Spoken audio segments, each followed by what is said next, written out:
Hi everyone, ಎಲ್ರಿಗೂ ನಮಸ್ಕಾರ. ಇವತ್ತಿನ ಈ ಕ್ಲಾಸಲ್ಲಿ ನಾನು ಮಾಧವ್ ಗಾಡ್ಗಿಲ್ ಅವರ ಬಗ್ಗೆ ಹಾಗೆ ವೆಸ್ಟರ್ನ್ ಘಾಟ್ ಅವರ ರಿಪೋರ್ಟ್ ಬಗ್ಗೆ ಕಂಪ್ಲೀಟ್ ಆಗಿ ಡಿಸ್ಕಸ್ ಮಾಡ್ತೀನಿ. ಯಾಕೆ ಮಾಡ್ತಿದ್ದೀನಿ ಅಂತ ಕೂಡ ನಿಮಗೆ ಎಲ್ರಿಗೂ ಗೊತ್ತಿದೆ. ಜನವರಿ 7, ಓಕೆನಾ, ಜಾನ್ 7 ರಂದು ಮಾಧವ್ ಗಾಡ್ಗಿಲ್ ಅವರು ದೈವಾಧೀನರಾಗಿರ್ತಾರೆ. ಹಾಗಾಗಿ ಅವರ ರಿಲೇಟೆಡ್ ನೆಕ್ಸ್ಟ್ ಅಪ್ಕಮಿಂಗ್ ಎಕ್ಸಾಮ್ಸ್ ಅಲ್ಲಿ ಮ್ಯಾಕ್ಸಿಮಮ್ ಕ್ವಶನ್ಸ್, ಒಂದು ವರ್ಷದಲ್ಲಿ ಮ್ಯಾಕ್ಸಿಮಮ್ ಕ್ವಶನ್ಸ್ ಬಂದೇ ಬರ್ತವೆ. ಈ ಟಾಪಿಕ್ ವೆಸ್ಟರ್ನ್ ಘಾಟ್ಸ್ ಆಗಲಿ, ಮಾಧವ್ ಗಾಡ್ಗಿಲ್ ಆಗಲಿ, ಕಸ್ತೂರಿ ರಂಗನ್ ಆಗಲಿ, ಈ ಟಾಪಿಕ್ ರೆಗ್ಯುಲರ್ ಆಗಿ ಕ್ವಶನ್ಸ್ ಬರೋ ಏರಿಯಾ ಆಗಿರೋದ್ರಿಂದ, ಹಾಗೆ ಇವರು ಇವಾಗ ಎಕ್ಸ್ಪೈರ್ ಆಗಿರೋದ್ರಿಂದ ಜಾಸ್ತಿ ಕ್ವಶನ್ಸ್ ಬರೋ ಚಾನ್ಸಸ್ ಇನ್ನೂ ಡೀಟೇಲ್ ಆಗಿರುತ್ತೆ. ಓಕೆನಾ, ಕ್ವಶನ್ಸ್ ಇನ್ನೂ ಡೀಟೇಲ್ ಆಗಿ. ಓಕೆನಾ, ಹಾಗಾಗಿ ಈ ಟಾಪಿಕ್ ಅನ್ನ ಇವತ್ತು ಕಂಪ್ಲೀಟ್ ಆಗಿ ಅನಾಲಿಸಿಸ್ ಮಾಡೋಣ. ಓಕೆ, ಹಾಗೆ ಮಾಧವ್ ಗಾಡ್ಗಿಲ್ ಅವ್ರಿಗೆ ಅವರ ಆತ್ಮಕ್ಕೆ ಶಾಂತಿ ಸಿಗಲಿ ಅಂತ ಹೇಳ್ತಾ ಇವತ್ತಿನ ಕ್ಲಾಸ್ನ ಸ್ಟಾರ್ಟ್ ಮಾಡೋಣ. ಐ ಹೋಪ್ ಎಲ್ಲರೂ ಕ್ಲಾಸಸ್ಗೆ ನೋಡುವಾಗ ಟೆಲಿಗ್ರಾಮ್ ಹಾಗೂ ಯೂಟ್ಯೂಬ್ಗೆ ಜಾಯ್ನ್ ಆಗಿದ್ರೆ ಅಂತ ಭಾವಿಸ್ತೀನಿ. ಹಾಗೆ ಯಾರಾಗಿಲ್ಲ ಅಂದ್ರೂ ಡಿಸ್ಕ್ರಿಪ್ಷನ್ ಅಲ್ಲಿ ಟೆಲಿಗ್ರಾಮ್ ಲಿಂಕ್ ಇರುತ್ತೆ, ಅಲ್ಲಿ ಜಾಯ್ನ್ ಆಗಿ. ಹಾಗೆ ವಾಟ್ಸಪ್ಗೂ ಕೂಡ ಯೂಟ್ಯೂಬ್ಗೂ ಕೂಡ ನೀವು ಸಬ್ಸ್ಕ್ರೈಬ್ ಆಗಿ ಅಂತ ಹೇಳ್ತಾ ಇವತ್ತಿನ ಕ್ಲಾಸ್ನ ಇಲ್ಲಿಗೆ ಸ್ಟಾರ್ಟ್ ಮಾಡೋಣ. ಓಕೆ, ಇವರು ಮಾಧವ್ ಗಾಡ್ಗಿಲ್ ಅವರ ಜನನ ಎಲ್ಲಿ ಅಂದ್ರೆ ಮಹಾರಾಷ್ಟ್ರದ ಪುಣೆಯಲ್ಲಿ 1942 ಮೇ 24ರಂದು ಜನನವಾಗುತ್ತೆ. ಹಾಗೆ ಜನವರಿ 7, 2026ರಂದು ಅಂದ್ರೆ ಈ ವರ್ಷದ ನಿನ್ನೆಯ ದಿನ ಇವರು ದೈವಾಧೀನರಾಗಿರ್ತಾರೆ, ನಿಧನರಾಗಿರ್ತಾರೆ 83ನೇ ವಯಸ್ಸಿನಲ್ಲಿ. ಓಕೆನಾ, ಇವರೇ ಮಾಧವ್ ಗಾಡ್ಗಿಲ್ ಅವರು. ಓಕೆ, ಇವರು ಶಿಕ್ಷಣ ಪುಣೆಯ ಫರ್ಗುಸನ್ ಕಾಲೇಜ್, ಮುಂಬೈ ವಿಶ್ವವಿದ್ಯಾಲಯ ಮತ್ತು ಅಮೆರಿಕದ ಹಾರ್ವರ್ಡ್ PhD ಅನ್ನು 1969ರಲ್ಲಿ ಪಡ್ಕೊಂಡಿರ್ತಾರೆ. ಓಕೆನಾ, PhD ಅನ್ನು 1969ರಲ್ಲಿ ಪಡ್ಕೊಂಡಿರ್ತಾರೆ. ಹಾಗೆ ವೃತ್ತಿ ಜೀವನ ಅಂತ ಬಂದ್ರೆ ಬೆಂಗಳೂರಿನ ಭಾರತೀಯ ವಿಜ್ಞಾನ ಸಂಸ್ಥೆಯಲ್ಲಿ IISc ಸುಮಾರು 30 ವರ್ಷಗಳ ಕಾಲ ಪ್ರಾಧ್ಯಾಪಕರಾಗಿ ಸೇವೆ ಸಲ್ಲಿಸ್ತಿರ್ತಾರೆ. ನೆಕ್ಸ್ಟ್ ಬೆಂಗಳೂರಿನ ಪರಿಸರ, ಇಲ್ಲಿ ಕ್ವಶನ್ಸ್ ಬರೋ ಚಾನ್ಸಸ್ ಜಾಸ್ತಿ ಇದೆ ನನ್ನ ಅಂದಾಜಿನ ಪ್ರಕಾರ. ಓಕೆನಾ, ಬೆಂಗಳೂರಿನ ಪರಿಸರ ವಿಜ್ಞಾನ ಕೇಂದ್ರದ ಸಂಸ್ಥಾಪಕರು. ಯಾಕಂದ್ರೆ ಇವರು ಸ್ಥಾಪನೆ ಮಾಡಿರೋದ್ರ ಏನಾದ್ರು ಇದ್ರೆ, ಇವರು ಬುಕ್ಸ್ ರಿಲೇಟೆಡ್ ಇದ್ರೆ ಇಂಥ ಕ್ವಶನ್ಸ್ ಅವರು ಬೇಸಿಕ್ ಆಗಿ ಕೇಳ್ತಾನೆ, ಅಥವಾ ಅವರು ಬರ್ತ್ ಇಯರ್ ಕೇಳ್ಬೋದು, ಅಥವಾ ಬರ್ತ್ ಪ್ಲೇಸ್ ಕೇಳ್ಬೋದು. ಓಕೆನಾ, ಅದು ಕೂಡ ಮೇಜರ್ ಆಗಿ ಇಂಪಾರ್ಟೆಂಟ್ ಆಗುತ್ತೆ. ನೆಕ್ಸ್ಟ್ ಪ್ರಮುಖ ಕೊಡುಗೆಗಳು ಏನು, ಇವರ ಪ್ರಮುಖ ಕೊಡುಗೆಗಳೇನು ಹೇಳ್ತಾ ಹೋದ್ರೆ ಬಹಳ ಇದಾವೆ. ನಾನು ಪ್ರಮುಖವಾಗಿರುವ ಮಾತ್ರ ಇಂಪಾರ್ಟೆಂಟ್ ಆಗಿರೋವು ಎಕ್ಸಾಮ್ ಪ್ರಾಸ್ಪೆಕ್ಟಿವ್ ಅಲ್ಲಿ ಇಟ್ಕೊಂಡು ಕೆಲವೊಂದಿಷ್ಟು ಪಾಯಿಂಟ್ಸ್ ಅನ್ನ ಹಾಕೊಂಡಿದ್ದೇನೆ. ಪರಿಸರ ವಿಜ್ಞಾನ ಕೇಂದ್ರ, ಓಕೆನಾ, ಬೆಂಗಳೂರಿನ IISc ನಲ್ಲಿ ಕೇಂದ್ರವನ್ನು ಸ್ಥಾಪಿಸಿದ್ದಾರೆ. ಓಕೆನಾ, ಪರಿಸರ ವಿಜ್ಞಾನ ಕೇಂದ್ರವನ್ನು ಸ್ಥಾಪಿಸಿದ್ದಾರೆ ಬೆಂಗಳೂರಿನಲ್ಲಿ. ನೆಕ್ಸ್ಟ್ ಗಾಡ್ಗಿಲ್ ವರದಿ. ಓಕೆನಾ, ಇದಕ್ಕೆ ಮೇಜರ್ ಆಗಿ ಇವರು ಫೋಕಸ್ ಆಗಿ ಪ್ರಮುಖ ಇಂಪಾರ್ಟೆಂಟ್ ವ್ಯಕ್ತಿ ಆಗ್ತಾರೆ ನಮಗೆ. ಗಾಡ್ಗಿಲ್ ವರದಿ ಪಶ್ಚಿಮ ಘಟ್ಟಗಳಿಗೆ ರಿಲೇಟೆಡ್ ಏನಿದೆ, ಆ ಪಶ್ಚಿಮ ಘಟ್ಟ ಗಾಡ್ಗಿಲ್ ವರದಿ ಕಂಪ್ಲೀಟ್ ಡಿಸ್ಕಸ್ ಮಾಡ್ತೀನಿ ಇದರಲ್ಲಿ. ಓಕೆನಾ, ಇದಕ್ಕೆ ಬಹಳ ಇಂಪಾರ್ಟೆಂಟ್ ಆಗ್ತಾರೆ. ಹಾಗಾಗಿ ಪ್ರತಿ ಎಕ್ಸಾಮ್ ಅಲ್ಲೂ ಗಾಡ್ಗಿಲ್ ವರದಿ, ಕಸ್ತೂರಿ ರಂಗನ್ ವರದಿ, ಇವೆರಡರ ವರದಿಯಲ್ಲಿ ಒಂದು ವರದಿ ಮೇಲೆ ಫಿಕ್ಸ್ ಆಗಿ ಕ್ವಶನ್ಸ್ ಇರುತ್ತೆ. ಹಾಗಾಗಿ ಇನ್ನು ಬರುವ ಕೆಲವೊಂದಿಷ್ಟು ಎಲ್ಲಾ ಎಕ್ಸಾಮ್ಸ್ ಅಲ್ಲಿ ಗಾಡ್ಗಿಲ್ ವರದಿ ಫಿಕ್ಸ್, ಯಾಕಂದ್ರೆ ಇವರು ಎಕ್ಸ್ಪೈರ್ ಆಗಿರೋದ್ರಿಂದ. ಓಕೆ, ಗಾಡ್ಗಿಲ್ ವರದಿ 2011ರ ಪಶ್ಚಿಮ ಘಟ್ಟಗಳ ಸಂರಕ್ಷಣೆಗಾಗಿ ರಚಿಸಲಾದ ಪಶ್ಚಿಮ ಘಟ್ಟಗಳ ಪರಿಸರ ತಜ್ಞ ಸಮಿತಿ ಅಧ್ಯಕ್ಷರಾಗಿದ್ದರು. ಇಡೀ ಪಶ್ಚಿಮ ಘಟ್ಟ ಪರಿಸರ ಸೂಕ್ಷ್ಮ ಪ್ರದೇಶವೆಂದು ಘೋಷಿಸಿ ಇವರು ಶಿಫಾರಸು ಮಾಡಿದ್ದಾರೆ. ನೆಕ್ಸ್ಟ್ ಜೈವಿಕ ವೈವಿಧ್ಯತಾ ಕಾಯ್ದೆ. ಜೈವಿಕ ವೈವಿಧ್ಯತಾ ಕಾಯ್ದೆ 2002ರ ಕರಡು ಸಿದ್ಧಪಡಿಸಿದ್ದಾರೆ. ಓಕೆನಾ, ಅದರಲ್ಲಿ ಪ್ರಮುಖ ಪಾತ್ರ ವಹಿಸಿದ್ದಾರಂತೆ. ನೆಕ್ಸ್ಟ್ ಅರಣ್ಯ ಹಕ್ಕುಗಳ ಕಾಯ್ದೆ, ಇದರ ಅನುಷ್ಠಾನಕ್ಕೆ ತರಲು ಇವರು ಬಹಳ ಬೆಂಬಲ ಕೊಟ್ಟಿದ್ದಾರೆ. ನೆಕ್ಸ್ಟ್ ನೀಲಗಿರಿ ಜೀವಗೋಳ ಮೀಸಲು ಅಂದ್ರೆ ನೀಲಗಿರಿ ಬಯೋಸ್ಪಿಯರ್ ರಿಸರ್ವ್ ಭಾರತದ ಮೊದಲ ಜೀವಗಳು ಮೀಸಲು ಪ್ರದೇಶ ಇದು. ಓಕೆನಾ, ಈಗ ಭಾರತದ ಮೊದಲ ಜೀವಗಳು ಮೀಸಲು ಪ್ರದೇಶ ನೀಲಗಿರಿ ರಿಸರ್ವ್ ಅಂತ ನಮಗೆ ಗೊತ್ತು. ಹಾಗಾದ್ರೆ ಇದು ಬರ್ಬೇಕಂದ್ರೆ ಮೇಜರ್ ಆಗಿ ಯಾರು ಇದರಲ್ಲಿ ಇಂಪಾರ್ಟೆಂಟ್ ಪರ್ಸನ್ ಅಂತಂದ್ರೂ ಕೂಡ ಗಾಡ್ಗಿಲ್ ಅವರು ಆಗಿರ್ತಾರೆ. ಇದರಲ್ಲಿ ಪ್ರಮುಖವಾಗಿ ಶ್ರಮಿಸಿದ್ದಾರೆ ಅವರು. ಓಕೆ, ನೆಕ್ಸ್ಟ್ ಹಾಗೆ ಇವರ ಇಂಗ್ಲಿಷ್ ಒಂದು ಆತ್ಮಚರಿತ್ರೆ ಇದೆ. ಯಾವುದು ವಾಕಪ್ ದ ಹಿಲ್ ಅಂದ್ರೆ ಎ ವಾಕಪ್ ದ ಹಿಲ್ ಅಂದ್ರೆ ಶಾರದ್ ಗೋಪಾಲ್ ಮತ್ತು ನಾಗೇಶ್ ಹೆಗಡೆ ಅವರು ಇದನ್ನ ಏರುಘಟ್ಟದ ನಡಿಗೆ ಎಂಬ ಹೆಸರನ್ನು ಕೂಡ ಇದನ್ನ ಕನ್ನಡ ಟ್ರಾನ್ಸ್ಲೇಷನ್ ಮಾಡಿದ್ದಾರೆ. ಇವ್ರದ್ದು ಇಂಗ್ಲಿಷ್ ಆತ್ಮಚರಿತ್ರೆ ಯಾವ್ದಂತ ಕೂಡ ಕೇಳ್ಬೋದು. ಮಾಧವ್ ಗಾಡ್ಗಿಲ್ ಅವರ ಆತ್ಮಚರಿತ್ರೆ ಯಾವ್ದಂದ್ರೆ ಎ ವಾಕಪ್, ಓಕೆನಾ, ದ ಹಿಲ್ ಅಂದ್ರೆ ಏರುಘಟ್ಟದ ನಡಿಗೆ ಅಂದ್ರೆ ಬೆಟ್ಟವನ್ನ ಏರೋದಂತ, ವಾಕಪ್ ದ ಹಿಲ್ ಅಂತ. ಓಕೆ, ಅದು ಕೂಡ ನೆನ್ಪಿಟ್ಕೊಳ್ಳಿ, ಅದರ ಮೇಲೆ ಕ್ವಶನ್ಸ್ ಕೂಡ ಬರ್ಬೋದು. ನೆಕ್ಸ್ಟ್ ಪ್ರಮುಖ ಪುಸ್ತಕಗಳನ್ನು the fishers land, next ecology and equity, ಏರುಘಟ್ಟದ ನಡಿಗೆ ಇದು ಹೇಳಿದೆ. ಓಕೆನಾ, ಇವು ಮೂರು ಸ್ವಲ್ಪ ನೆನ್ಪಿಟ್ಕೊಳ್ಳಿ. ನೆಕ್ಸ್ಟ್ ಪ್ರಶಸ್ತಿಗಳು ಏನೇನು ಸಿಕ್ಕಿದಾವೆ ಇವ್ರಿಗೆ, ಇಲ್ಲಿ ಕೂಡ ಕ್ವಶನ್ಸ್ ಬರೋ ಚಾನ್ಸಸ್ ಜಾಸ್ತಿ ಇರುತ್ತೆ. ಈಗ ಏನ್ ಮಾಡ್ತಾನೆ, ಕೆಳಗೆ ಕೊಟ್ಟಿರುವ ಹೇಳಿಕೆಗಳಿಗೆ ಸಂಬಂಧಿಸಿದಂತೆ ಮಾಧವ್ ಗಾಡ್ಗಿಲ್ ಅವರಿಗೆ ಸಂಬಂಧಿಸಿದಂತೆ ಕೆಳಗಿನ ಹೇಳಿಕೆಗಳು ಎಷ್ಟು ಸರಿ ಎಷ್ಟು ತಪ್ಪು ಈ ರೀತಿ ಕೂಡ ಕೇಳೋ ಚಾನ್ಸಸ್ ಇರುತ್ತೆ. ಹಂಗ್ ಬಂದಾಗ ಇಂಥವು ಕೂಡ ಒಂದು ಪಾಯಿಂಟ್ ಹಾಕಿದ್ರು ಇದ್ರ ಮೇಲೆ ನಿಮಗೆ ಜಸ್ಟ್ ಇಯರ್ ಚೇಂಜ್ ಮಾಡಿದ್ರು ಕೂಡ ಕನ್ಫ್ಯೂಷನ್ ಆಗೋ ಚಾನ್ಸಸ್ ಇರುತ್ತೆ. ಏನಿದೆ 2006 ಅಂತ ಇದೆ, ಓಕೆನಾ, ಇದನ್ನ 2016 ಮಾಡ್ಬಿಡ್ತಾನೆ. ಇದು 1981 ಅಂತ ಇದೆ, ಅದೇ 1982 ಮಾಡ್ಬಿಡ್ತಾನೆ. ಇಷ್ಟು ಕನ್ಫ್ಯೂಷನ್ ಮಾಡಿದಾಗ ಕೂಡ ನೀವು ರಾಂಗ್ ಮಾಡೋ ಚಾನ್ಸಸ್ ಜಾಸ್ತಿ ಇರುತ್ತೆ. ಹಾಗಾಗಿ ಕ್ಲೀನ್ ಆಗಿ ತಿಳ್ಕೊಳ್ಳಿ. ಓಕೆ, ಜಸ್ಟ್ ಇದ ಒನ್ ಪೇಜ್ ಕಂಪ್ಲೀಟ್ ಒಂದು ಸೀಟ್ ಅಲ್ಲಿ ಮಾಧವ್ ಗಾಡ್ಗಿಲ್ ಅವ್ರ ಬಗ್ಗೆ ನೀವು ಈ ವರ್ಷ ಕಂಪ್ಲೀಟ್ ಆಗಿ ಕಂಠಬಂಟ ಹಾಕಿಬಿಡ್ಬೇಕು. ಓಕೆನಾ, ಫಿಕ್ಸ್ ಬರುತ್ತೆ ಕ್ವಶನ್. ನೆಕ್ಸ್ಟ್, ಪ್ರಶಸ್ತಿಗಳು ಯಾವ್ಯಾವು? ಪದ್ಮಶ್ರೀ ಕೊಟ್ಟಿದ್ದಾರೆ 1981ರಲ್ಲಿ, ಪದ್ಮಭೂಷಣ 2006ರಲ್ಲಿ, ಚಾಂಪಿಯನ್ಸ್ ಆಫ್ ದ ಅರ್ತ್, ಓಕೆನಾ, ಇದನ್ನ UNEP ಅವರು ಕೊಡ್ತಾರೆ. ಚಾಂಪಿಯನ್ಸ್ ಆಫ್ ದ ಅರ್ತ್ ಅನ್ನ UNEP ಅಂದ್ರೆ ಯುನೈಟೆಡ್ ನೇಷನ್ಸ್ ಎನ್ವಿರಾನ್ಮೆಂಟ್ ಪ್ರೋಗ್ರಾಮ್ ಅವರು ಕೊಡ್ತಾರೆ. ಯಾವಾಗ ಕೊಡ್ತಾರೆ? 2024ರಲ್ಲಿ. ಅಂದ್ರೆ ಲೈಫ್ ಟೈಮ್ ಅಚೀವ್ಮೆಂಟ್ ಅವಾರ್ಡ್ ಅಂತ ಕೂಡ ಕರೀತಾರೆ ಇದನ್ನು. ಓಕೆನಾ, ಲೈಫ್ ಟೈಮ್ ಅಚೀವ್ಮೆಂಟ್ ಅವಾರ್ಡ್. ಪರಿಸರ ಕ್ಷೇತ್ರದ ಜೀವಮಾನ ಸಾಧನೆಗಾಗಿ ವಿಶ್ವಸಂಸ್ಥೆಯು ಅತ್ಯುನ್ನತ ಪರಿಸರ ಗೌರವ ಇವರಿಗೆ ಲಭಿಸಿದೆ. ಅದು 2024ರಲ್ಲಿ ಕೊಟ್ಟಿದ್ದಾರೆ. ನೆಕ್ಸ್ಟ್, ಟೈಲರ್ ಪ್ರಶಸ್ತಿ. ಇದು ಪರಿಸರ ಸಾಧನೆಗಾಗಿ ನೀಡಲಾಗುವ ಅಂತಾರಾಷ್ಟ್ರೀಯ ಗೌರವ, ಅಂದ್ರೆ ಇಂಟರ್ನ್ಯಾಷನಲ್ ಅವಾರ್ಡ್ ಇದು. ಓಕೆನಾ, ಟೈಲರ್ ಫಾರ್ ಎನ್ವಿರಾನ್ಮೆಂಟ್ ಅಚೀವ್ಮೆಂಟ್ ಇನ್ 2015 ಅಲ್ಲಿ ಟೈಲರ್ ಪ್ರಶಸ್ತಿಯನ್ನು ಕೂಡ ಕೊಟ್ಟಿದ್ದಾರೆ. ಆಮೇಲೆ ಕರ್ನಾಟಕ ರಾಜ್ಯೋತ್ಸವ ಪ್ರಶಸ್ತಿ 1983ರಲ್ಲೂ ಕೂಡ ಇದನ್ನ ಕರ್ನಾಟಕ ರಾಜ್ಯೋತ್ಸವ ಪ್ರಶಸ್ತಿಯನ್ನು ಗಾಡ್ಗಿಲ್ ಅವರಿಗೆ ಕೊಟ್ಟಿದ್ದಾರೆ. ನೆಕ್ಸ್ಟ್, ಗಾಡ್ಗಿಲ್ ವರದಿ ಪ್ರಮುಖ ಶಿಫಾರಸುಗಳೇನು? ನಾನು ಜಸ್ಟ್ ಇಲ್ಲಿ ಬ್ರೀಫ್ ಹೇಳ್ತೀನಿ, ಆಮೇಲೆ ಪಶ್ಚಿಮ ಘಟ್ಟಗಳಂತ ಇವಾಗ ಇದರಲ್ಲಿ ತಗೊಳ್ತೀನಿ. ನೆಕ್ಸ್ಟ್ ಅದರಲ್ಲಿ ಡೀಟೇಲ್ ಆಗಿ ಹೇಳ್ತೀನಿ. ಓಕೆ, ಪಶ್ಚಿಮ ಘಟ್ಟಗಳ ಸಂರಕ್ಷಣೆಗಾಗಿ ಭಾರತ ಸರ್ಕಾರ, ಓಕೆನಾ, ಭಾರತ ಸರ್ಕಾರ ನೇಮಕ ಮಾಡುತ್ತೆ 2010ರಲ್ಲಿ ಮಾಧವ್ ಗಾಡ್ಗಿಲ್ ಅಧ್ಯಕ್ಷತೆಯಲ್ಲಿ ಪಶ್ಚಿಮ ಘಟ್ಟಗಳ ಪರಿಸರ ತಜ್ಞರ ಸಮಿತಿ, ಓಕೆನಾ, ಪಶ್ಚಿಮ ಘಟ್ಟಗಳ ಪರಿಸರ ತಜ್ಞರ ಸಮಿತಿಯನ್ನ 2010ರಲ್ಲಿ ಸ್ಥಾಪನೆ ಮಾಡ್ತಾರೆ. ಇದರಲ್ಲಿ ಪರಿಸರ ಸೂಕ್ಷ್ಮ ವಲಯಗಳು ಎಕೋ ಸೆನ್ಸಿಟಿವ್ ಝೋನ್ ಇಡೀ ಪರಿಸರ ಘಟ್ಟವನ್ನು ಪರಿಸರ ಸೂಕ್ಷ್ಮ ಪ್ರದೇಶವೆಂದು ಘೋಷಣೆ ಮಾಡ್ತಾರೆ ಇವರು. ಓಕೆನಾ, ಅದನ್ನು 3 ವಲಯಗಳಾಗಿ ಡಿವೈಡ್ ಮಾಡ್ತಾರೆ. ಮಾಧವ್ ಗಾಡ್ಗಿಲ್ ಅವರು 3 ವಲಯಗಳಾಗಿ ಎಕೋ ಸೆನ್ಸಿಟಿವ್ ಝೋನ್ ಅನ್ನ ಮಾಡ್ತಾರೆ. Eco sensitive zone 1, eco sensitive zone 2, 3 ಅಂತ 3 ರೀತಿಯಾಗಿ ಡಿವೈಡ್ ಮಾಡ್ತಾರೆ. ನಿಮಗೆ ಡೈರೆಕ್ಟ್ ಶಾರ್ಟ್ ಕ್ವಶನ್ಸ್ ಕೂಡ ಬರ್ಬೋದು. ಮಾಧವ್ ಗಾಡ್ಗಿಲ್ ಅವರು ಎಕೋ ಸೆನ್ಸಿಟಿವ್ ಝೋನ್ಸ್ ಅಂತಂದು ಎಷ್ಟು ಮಾಡಿದ್ರು?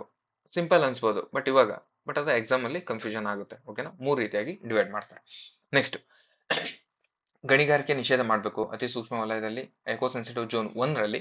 ಅಂದ್ರೆ ಇದು ಎಕೋ ಸೆನ್ಸಿಟಿವ್ ಝೋನ್ 1, ಇದು 2, ಇದು 3 ಅಂತ ಬಂದಾಗ ಇದು 1, ಇದು 2, ಇದು 3 ಅಂತ ಇದು 1ನೇ ಝೋನ್ ಅಲ್ಲಿ ನೀವು ಕಂಪ್ಲೀಟ್ ಆಗಿ ಗಣಿಗಾರಿಕೆಯನ್ನ ನಿಷೇಧ ಮಾಡಬೇಕು ಅಂತ ಈ ರೀತಿ ಕಂಡೀಷನ್ ಹಾಕ್ತಾರೆ. ನೆಕ್ಸ್ಟ್, ಸ್ಥಳೀಯರ ಸಹಭಾಗಿತ್ವ, ಅಂದ್ರೆ ಪರಿಸರ ಸಂರಕ್ಷಣೆಯ ನಿರ್ಧಾರದಲ್ಲಿ ಗ್ರಾಮ ಸಭೆಗಳಿಗೆ ಹೆಚ್ಚಿನ ಅಧಿಕಾರ ನೀಡಬೇಕು. ಇವಾಗ ಏನೋ ಒಂದು ಇಲ್ಲಿ ಪರಿಸರ ಇದೆ, ಓಕೆನಾ, ಇದು ಕಾಡಿದೆ, ಇಲ್ಲಿ ಏನಾದ್ರೂ ನಾವು ಸಂರಕ್ಷಣೆ ಮಾಡಬೇಕು, ಅಥವಾ ಅಲ್ಲಿ ಏನಾದ್ರು ಫ್ಯಾಕ್ಟ್ರಿ ಮಾಡಬೇಕು, ಏನಾದ್ರು ರಿಸಲ್ಟ್ ಮಾಡಬೇಕು, ಬಿಲ್ಡಿಂಗ್ಸ್ ಏನಾದ್ರು ಮಾಡಬೇಕು, ಈ ರೀತಿ ಏನಾದ್ರೂ ನಾವು ಕೆಲಸ ಅಲ್ಲಿ ಮಾಡಬೇಕು ಗೌರ್ಮೆಂಟ್ ಇಂತ ಅಂತ ಅಂದಾಗ ಅಲ್ಲಿನ ಸ್ಥಳೀಯರು, ಓಕೆನಾ, ಅಲ್ಲಿ ಯಾರು ಇರ್ತಾರಲ್ವ ಜನ, ಅವರು ಗ್ರಾಮ ಸಭೆಗಳಿಗೆ ಮಾಡಿ ಇದು ಮಾಡ್ಬೇಕು ಅನ್ಕೊಂಡಿದೀವಿ, ನಿಮಗೆ ಓಕೆನಾ ಅಂತ ಕೂಡ ಕೇಳ್ಬೇಕಂದ್ರೆ ಅಲ್ಲಿ ಪ್ರಾಬ್ಲಮ್ಸ್ ಏನಿರ್ತವೆ ಅದೆಲ್ಲ ಅವ್ರಿಗೆ ಗೊತ್ತಿರುತ್ತೆ. ಅಲ್ಲಿ ಮಾಡಿದ್ರೆ ಏನು ಎಫೆಕ್ಟ್ ಆಗುತ್ತೆ ಅದು ಹಾಗಾಗಿ ಇವರು ಶಿಫಾರಸಲ್ಲೂ ಕೂಡ ಸ್ಥಳೀಯರ ಸಹಭಾಗಿತ್ವಕ್ಕೆ ನೀವು ಹೆಚ್ಚಿನ ಅಧಿಕಾರ ಕೊಡಬೇಕು. ಅಲ್ಲಿ ಏನಾದ್ರೂ ನೀವು ಫ್ಯಾಕ್ಟ್ರಿ ಮಾಡ್ತೀರಾ, ರೆಸಾರ್ಟ್ ಮಾಡ್ತೀರಾ, ಲಾಡ್ಜ್ ಮಾಡ್ತೀರಾ, ಈ ರೀತಿ ಏನಾದ್ರೂ ನೀವು ತಲೆಯಲ್ಲಿ ಬಂದಾಗ ಅಲ್ಲಿ ಸ್ಥಳೀಯರು ಓಕೆ ಮಾಡಿ ಇದೇನು ಪ್ರಾಬ್ಲಮ್ ಇಲ್ಲ ನಮಗೆ ಅಂತ ಅಂದ್ರೆ ಮಾತ್ರ ಮಾಡಿ, ಅಥವಾ ಅವ್ರೇನಾದ್ರೂ ಮಾಡಬೇಡಿ ಅಂತ ಅಂದ್ರೆ ಮಾಡಬೇಡಿ ಅಂತ. ಓಕೆನಾ, ಕೆಳಗಿನಿಂದ ಮೇಲಕ್ಕೆ ಇದು ಒಂದು ಪಾಯಿಂಟ್. ಕೆಳಗಿನಿಂದ ಮೇಲಕ್ಕೆ ಅಂದ್ರೆ ಬಾಟಮ್ ಆಫ್ ಅಪ್ರೋಚ್ ಆಡಳಿತ ಇರಬೇಕು ಎಂಬುದು ಇದರ ಮುಖ್ಯ ವಾದವಾಗಿತ್ತು. ಅಂದ್ರೆ ಬಾಟಮ್ ಆಫ್ ಅಪ್ರೋಚ್, ಸ್ಥಳೀಯರ ಅವರ ಒಪ್ಪಿಗೆ ತಗೊಂಡು ನೀವು ಅಲ್ಲಿ ಕೆಲಸ ಮಾಡಬೇಕು ಅಂತಂದು ಕೂಡ ಪರಿಸರ ಸಂರಕ್ಷಣೆ ನಿರ್ಧಾರಗಳನ್ನು ತಗೋಬೇಕಂತಂದು ಇವರು ಸ್ಥಳೀಯರ ಸಹಭಾಗಿತ್ವ ಅಂತ ಒಂದು ಟಾಪಿಕ್ ಒಂದು ಪಾಯಿಂಟ್ ಅನ್ನು ಹಾಕಿರ್ತಾರೆ. ನೆಕ್ಸ್ಟ್, ಪಶ್ಚಿಮ ಘಟ್ಟಗಳ ಪರಿಸರ ಪ್ರಾಧಿಕಾರ ಪಶ್ಚಿಮ ಘಟ್ಟಗಳ ಉಸ್ತುವಾರಿಗಾಗಿ ಒಂದು ಶಾಸನಬದ್ಧ ಪ್ರಾಧಿಕಾರವನ್ನು ಸಹ ಸಲಹೆ ನೀಡುತ್ತೆ. ಅಂದ್ರೆ ಶಾಸನಬದ್ಧ ಪ್ರಾಧಿಕಾರವನ್ನು ಕೂಡ ನೀವು ಸ್ಥಾಪನೆ ಮಾಡಬೇಕು ಅಂತ ಹೇಳ್ತಾರೆ. ನೆಕ್ಸ್ಟ್, ಮಾಧವ್ ಗಾಡ್ಗಿಲ್ ಮತ್ತು ಕರ್ನಾಟಕಕ್ಕೆ ಹೇಗೆ ಲಿಂಕ್ ಆಗುತ್ತೆ, ಇವರು ನಮ್ಮ ಕರ್ನಾಟಕಕ್ಕೆ ಹೇಗೆ ಇಂಪಾರ್ಟೆಂಟ್ ಆಗ್ತಾರೆ ಅಂತ ಕೂಡ ಸ್ವಲ್ಪ ನೋಡೋಣ. ನೀಲಗಿರಿ ಬಯೋಸ್ಫಿಯರ್ ರಿಸರ್ವ್ ಇದು ಕರ್ನಾಟಕದಲ್ಲಿ ಕೂಡ ಇದೆ. ಓಕೆನಾ, ಕರ್ನಾಟಕವು ಕೂಡ ಒಂದು ಭಾಗವಾಗಿದೆ ಇದರಲ್ಲಿ. ಹಾಗಾಗಿ ಕರ್ನಾಟಕ ಕೂಡ ಮಾಧವ್ ಗಾಡ್ಗಿಲ್ ಅವ್ರಿಗೂ ಲಿಂಕ್ ಇದೆ ಅಂತ. ಓಕೆನಾ, 1986ರಲ್ಲಿ ಸ್ಥಾಪನೆಯಾದ ಭಾರತದ ಮೊದಲ ಜೀವಗೋಳ ಮೀಸಲು ಪ್ರದೇಶ ಬಯೋಸ್ಫಿಯರ್ ರಿಸರ್ವ್. ಓಕೆನಾ, ಬಯೋಸ್ಫಿಯರ್ ರಿಸರ್ವ್ ಯಾವುದು? ನೀಲಗಿರಿ ಬಯೋಸ್ಫಿಯರ್ ರಿಸರ್ವ್ ಇದಾಗಿದ್ದು ಇದನ್ನು ಇದರ ಸ್ಥಾಪನೆಯಲ್ಲಿ ಗಾಡ್ಗಿಲ್ ಅವರ ಪ್ರಮುಖ ಪಾತ್ರ ವಹಿಸಿದ್ದಾರೆ. ಓಕೆ, ನೆಕ್ಸ್ಟ್, ಗುಂಡ್ಯಾ ಜಲವಿದ್ಯುತ್ ಯೋಜನೆ ಇದು ಕರ್ನಾಟಕದ ಹಾಸನ ಮತ್ತು ದಕ್ಷಿಣ ಕನ್ನಡ ಜಿಲ್ಲೆಗಳಲ್ಲಿ ಗಡಿಯಾಗಿರುವ ಗುಂಡ್ಯಾ ಜಲವಿದ್ಯುತ್ ಯೋಜನೆಯು ಕೂಡ ವರದಿಗೆ ತೀವ್ರ ವಿರೋಧವನ್ನು ಕೂಡ ಮಾಡಿರ್ತಾರೆ ಇವರು.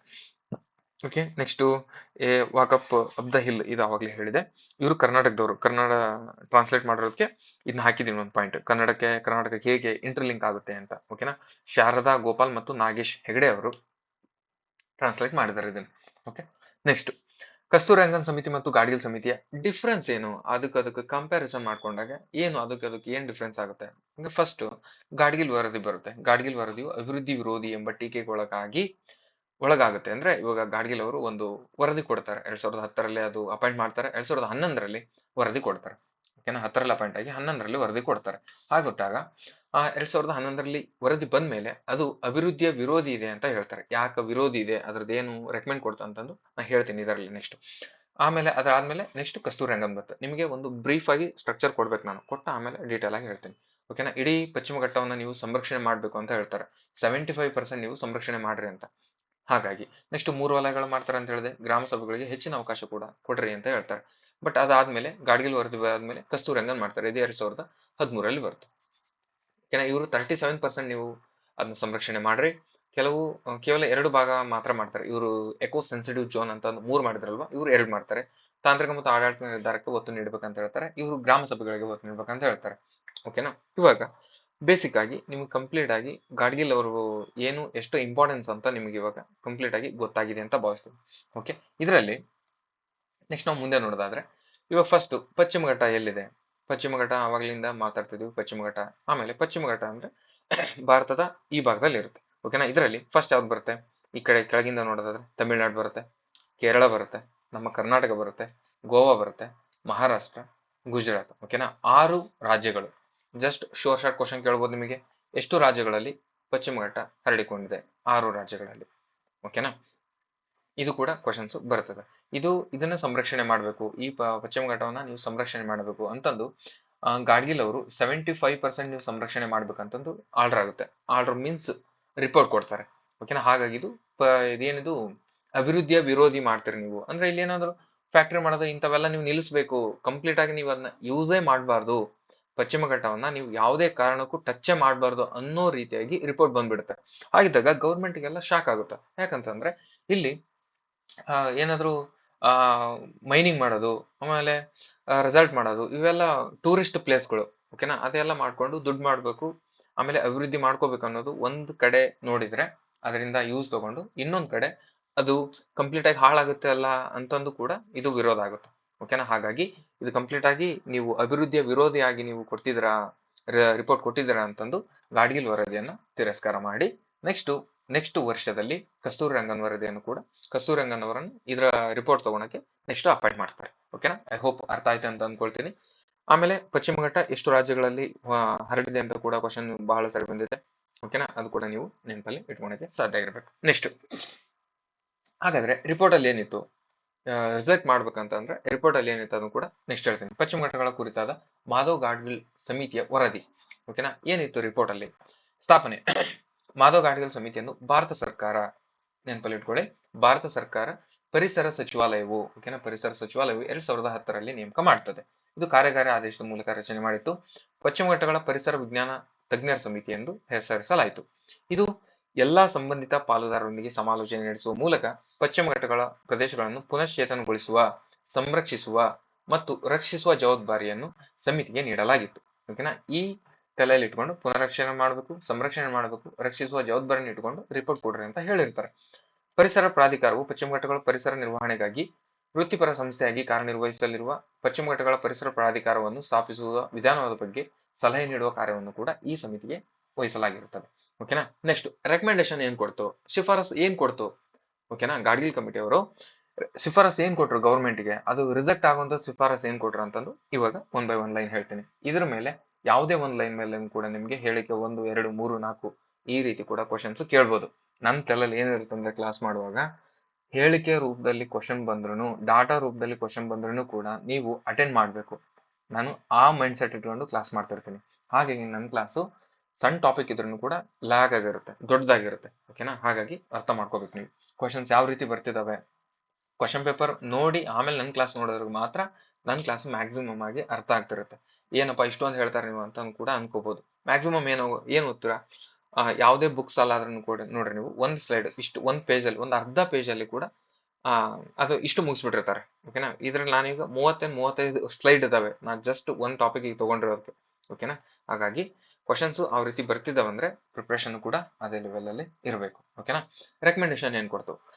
ಪರಿಸರ ಸೂಕ್ಷ್ಮ ವಲಯ ಎಕೋ ಸೆನ್ಸಿಟಿವ್ ಝೋನ್ ಗಾಡ್ಗಿಲ್ ವರದಿ ಇಡೀ ಪಶ್ಚಿಮ ಘಟ್ಟಗಳ ಶ್ರೇಣಿಯನ್ನು ಪರಿಸರ ಸೂಕ್ಷ್ಮ ವಲಯ ಎಂದು ಗುರುತಿಸಿದೆ. ಅಂದ್ರೆ ಇಡೀ ಪಶ್ಚಿಮ ಘಟ್ಟನ ಇಡೀ ಕಂಪ್ಲೀಟ್ ಎಷ್ಟಿದೆ 100% ಎಲ್ಲ ನೀವು ಪರಿಸರ ಸೂಕ್ಷ್ಮ ವಲಯ ಅಂತ ಘೋಷಣೆ ಮಾಡಬೇಕು. ನೆಕ್ಸ್ಟ್ ಗಣಿಗಾರಿಕೆ ತಡೆಯಬೇಕು. ಪಶ್ಚಿಮ ಘಟ್ಟಗಳ ಸೂಕ್ಷ್ಮ ವಲಯ ಎಕೋ ಸೆನ್ಸಿಟಿವ್ ಝೋನ್ 1-2 ರಲ್ಲಿ ಗಣಿಗಾರಿಕೆ ಚಟುವಟಿಕೆ ಪರಿಸರ ಅನುಮತಿಯನ್ನು ನೀಡುವುದನ್ನು ಸ್ಥಗಿತ ಮಾಡಬೇಕು. ಅಂದ್ರೆ ಇದು ಒಂದು ಎಕೋ ಸೆನ್ಸಿಟಿವ್ ಝೋನ್, ಇದು ಒಂದು ಎಕೋ ಸೆನ್ಸಿಟಿವ್ ಝೋನ್, ಇದು ಒಂದು ಎಕೋ ಸೆನ್ಸಿಟಿವ್ ಝೋನ್. ಓಕೆನಾ.